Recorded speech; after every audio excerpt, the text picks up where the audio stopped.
Welcome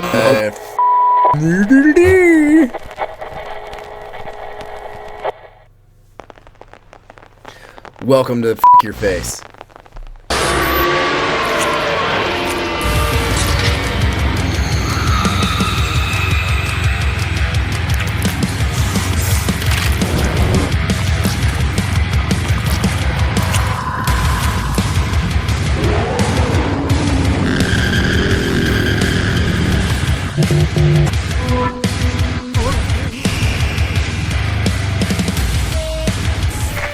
Welcome to Video Ghoulash. My name is Chance Kelly.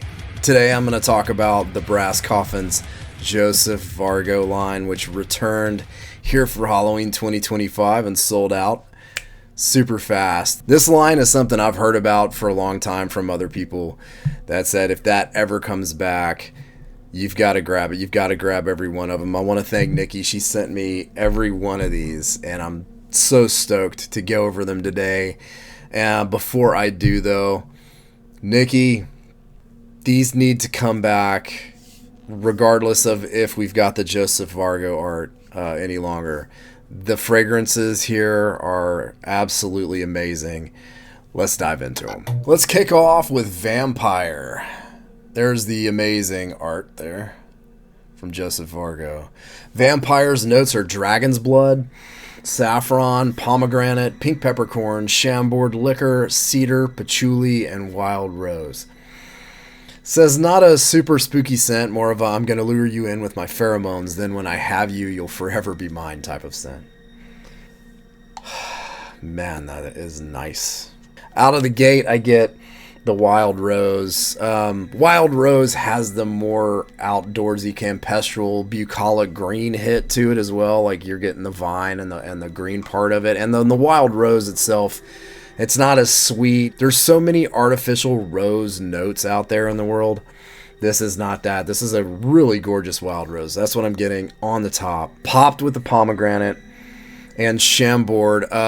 So the pomegranate's got that nice tart snap, but then the chambord, if you don't know chambord, it's a raspberry liqueur, which, by the way, that's a really cool fragrance note to add into this. But that's sort of blending with the velvety, smooth sort of dragon's blood, that vaporous, musky dragon's blood and patchouli, which I'm getting in equal measure, the dragon's blood and the patchouli. You've got this, the peppercorn, the pink peppercorn. It's got a little, a little fizzle, a little zazz, sparkling things up, a little bite, right? So that's fizzle in there in the middle. Overall, it's sort of sexy, floral, velvety, smooth with a touch of fruit. But then you've got this beautiful incense blend that's giving a vaporous sort of foggy musk and a foggy, mysterious, alluring kind of jam. But even more alluring is that chambord, that raspberry liqueur. Chambord's awesome, by the way. We used to shoot chambord, but it gives this kind of hubba vavoom sexiness to this fragrance. So the whole thing kind of comes off foggy and creamy and resinous and vaporous while just kind of starring this beautiful, raw, authentic wild rose. And again, the chambord, I don't know how you thought of that or why, but that raspberry liqueur nectar, it's so good in here. It elevates this and makes it something really special. What a blend this is. I am not the rose person at all. I generally hate rose scents, and I don't like liquor scents either. Liquor or liqueur. I don't like alcoholic based scents either, and all of that just goes right out the window with this. This thing is incredible. Autumnal wise, no autumnal score for me. This is a vampire-centric scent. It's not seasonal in any way for me. Halloween-wise, I could give it a 1 if vampires and that kind of vibe give Halloween to you. It doesn't do that for me. So if a smooth bloodsucker gives you Halloween vibes, give it a 1. Chills-wise,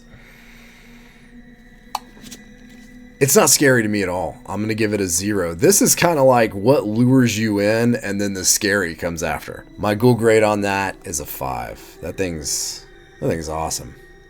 Wow, Nikki, this thing's incredible. I didn't even know I would like this. Much less fall in love with it. So, yeah, that's something really awesome. Let's talk about Haunted Hearse. I love that artwork, by the way. This says, taking a midnight stroll through your local cemetery when out of nowhere the scent of leather tobacco leaves, cloves, and labdanum fill the air. Labdanum. I'm going to look that up. But you start to hear the sounds of galloping hooves and creaking wooden wheels only to realize no one is there. It's a ghost hearse. So the leather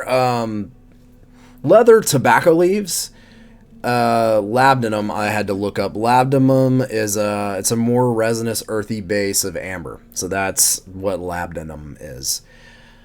So FYI, it is the more resinous, earthy base that amber is made from. But this is a leather first. The combination of the leather and the tobacco leaf and the labdanum somehow brings me a very animal hide kind of a smell. It reminds me of horse hide. I work with big horses sometimes. We have them outside, out back right now.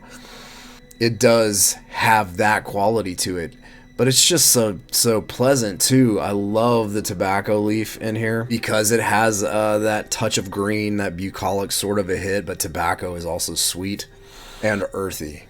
I love the labdanum. I would love to smell that note on its own because of how it's described, and I don't know like how it's working in here with the leather, and I feel like there's a clove, a smoky clove in here that's on the like the darker side of a clove, like a smoked clove, but you get this velvety, smooth, earthy finish at the end. Probably the labdanum there. You can smell the horses, you can smell the hooves, you can smell the wood. To me, I don't know if this is just because of the concept, but I can almost smell the interior of this haunted hearse, this ghost hearse that you hear and you don't see. The dark wood feels malignant, specter-like. I'm kind of surprised that there's not cedar in here because the wood has a very deep heartwood feel to it, a very deep heartwood fragrance to it with a kick of spice, which is probably that clove. But it's very outdoors, very natural, outdoor authenticity. If you like outdoor type of fragrances, if what I'm describing to you doesn't really, it's not really hitting with you, it's like dry, leathery, outdoor, but outdoor heavy, a little smoky, but also smooth, but very outdoors, very campestral type of fragrance. It does remind me of horse's hide in the best kind of a way, the most idyllic kind of a way. Autumnal, I'm going to give that a 3 on the autumnal scale. I think this is a straight horror fragrance, but in a way, I'm getting that Headless Horseman vibe as well. The Ghoulash, which is very fall and winter. So that's a 3 on the autumnal scale for me, which is also going to be the same for Halloween. I'm going to give this a 3. I feel like this is a horror candle, but it is a colder weather horror candle, autumn, winter, that kind of thing. Chills-wise, Haunted Hearse is a 4. It's a pretty damn scary candle to me.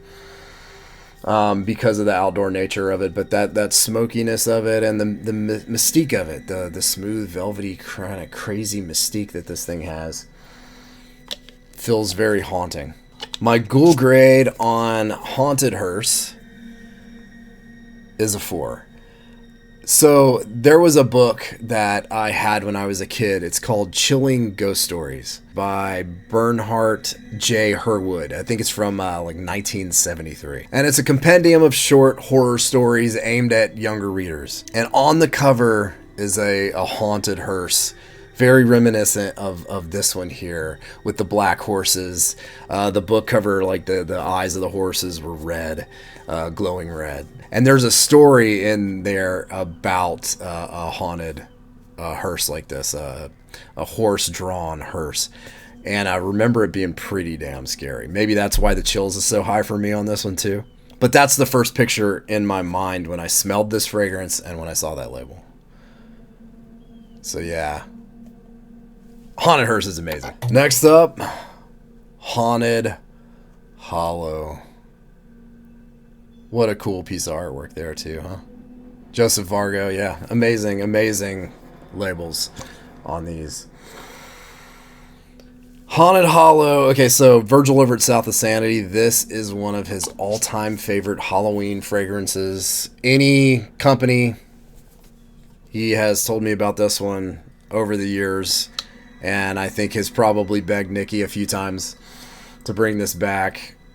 It is something special. It's just charred woods and pine. Heavy on the smoke, light on the pine. That's how it's described on the website. It says the darkest, quietest, spookiest woods you've ever been in. It has a very peaceful, quiet feel to it. It is definitely charred, dark, cold smoke. The pine in the back, it's deep pine though. It's the darker, deeper end of the spectrum of pine. There is nothing Christmas about this scent at all. This is a very scary wood scent. It reminds me of like Kringle's Witch's Cauldron in that it has such few notes, but how it's blended together, the way that it comes off, it's got an X factor that you can't contend with. This is a really amazing, scary as hell candle. This is an incredible blend. I mean, like, whatever is the smoke, the charred wood, I'm gonna guess is not as simple as all that. I do know a little bit about how Virgil has blended Halloween Bonfire, which is another scent that's very heavy on a campfire, like a smoky. And it's not just simple as there was one oil, one kind of fragrance note to create that vibe. I'm going to guess there was a lot that went into this to get that charred, smoky, cold depth that this thing has. And it's black and charred pine wood. Yeah, it makes my spooky heart happy. Got the pine spicy, you got the pine wood, heart of pine in there. The dark smoke. There's not a lot to describe fragrance-wise. This is more of an entire vibe. The artwork, by the way, really brings you to that. It's black and charred pine wood, heart of pine wood, smoky, dark essence. That is what this is. This isn't about me explaining notes. This is about a whole vibe, a whole mood that this carries with it, that fogs you in. This candle is a really heavy, scary, smoky vibe. It feels peaceful for as full of malevolence as it is. This is probably the spookiest fragrance in this line, and I think we need to all beg Nikki to bring not just this line back, but especially Haunted Hollow. This is a really special thing. This should be available every Halloween. It really should. It's criminal for anyone that likes scary, spooky stuff to not experience this candle. Autumnal-wise, I'll give it a 3. I mean, it certainly can do that, but anytime you need a dark woods, a scary dark wood, Haunted Hollow is your jam. Maybe towards the colder months this leans, I would say. But this is a horror candle, and it's going to stay out all year for me. Halloween-wise, I'll also give it a 3, just because of that same essence, that dark essence, the colder months essence. And I'm already made the connection with smelling this for the first time now in anticipation of Halloween. So it already has a Halloween connection for me, so I'm going to give that a 3. Chills-wise, I think this is a 5. I think this is a really scary as hell candle. And my ghoul grade on this is a 5. And it gets a ghoul. It's worth the hype. It fulfills the promise of it. Incredible. Last up, Scarecrow. Gorgeous label. In love with that art. Ah, yes, Scarecrow. The notes are sun-baked dirt, apple cider, and caramel drizzled donuts.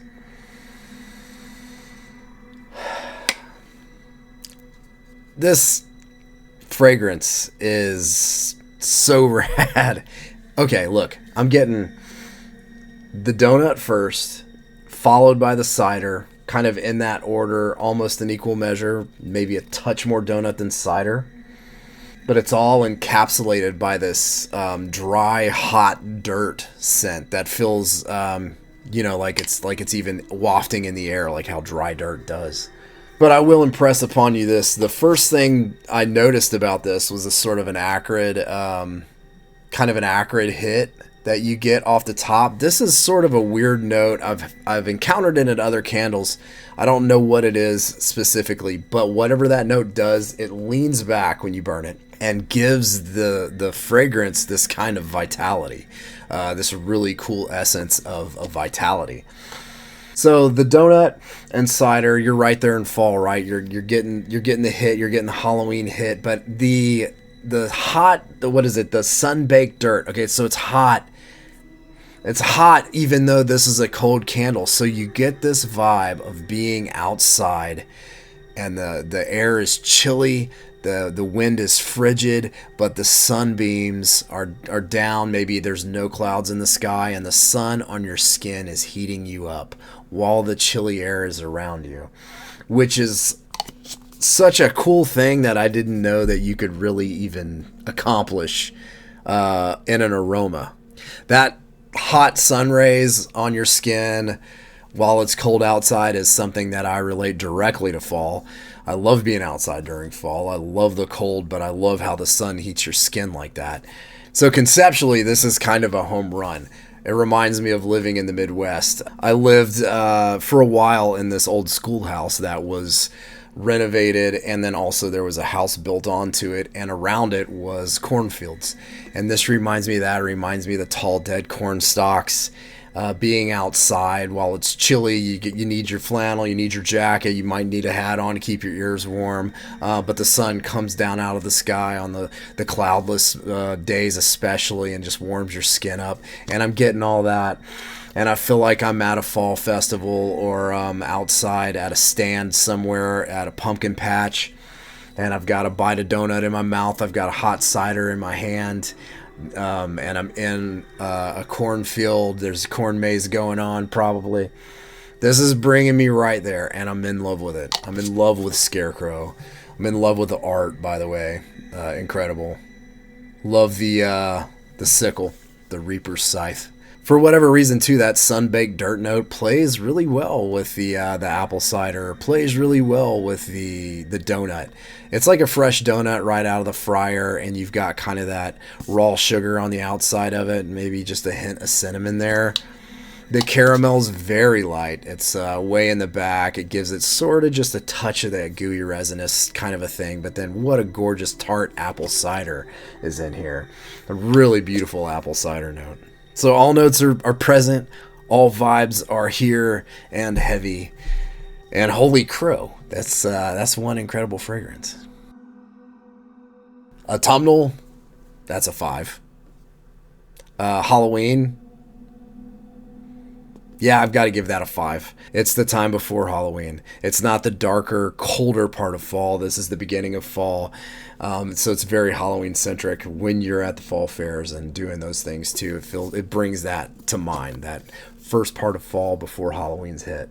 Chills-wise, maybe it's the dirt, but there is something menacing about this. Maybe it's the way it's both warm and cold. Chills-wise, I'm going to give it a 4. Ghoul grade, though. That's a 5. That's getting a ghoul, no question about it. Again, Nikki, please bring these back. Please bring this line back. This is incredible. I'm in love with Scarecrow. Absolutely amazing. Thanks for joining me while we talked about the Joseph Vargo line. Go to thebrasscoffin.com. Check out, she's got some stuff coming up too on the 8th. This video might drop after that, but she's got a whole new line coming out on the 8th. Y'all go check that out. And again, go beg her to release these again. The Vargo art's amazing, but the fragrances are just as amazing as the art. Maybe better. Hard to compare the two. Just know what I'm saying here is that we need these. We need these again. Next Halloween. Restock them if you can. I don't know. I know that you, Nikki, wanted to release these again with the original art, with the Washington Wicks, and so here they are. But, I mean, how cool would it be to see these released again with the Brass Coffin logo on there? Pretty cool. Pretty cool. Pretty cool. Really cool. Let's see these again, Brass Coffin. Can we, please?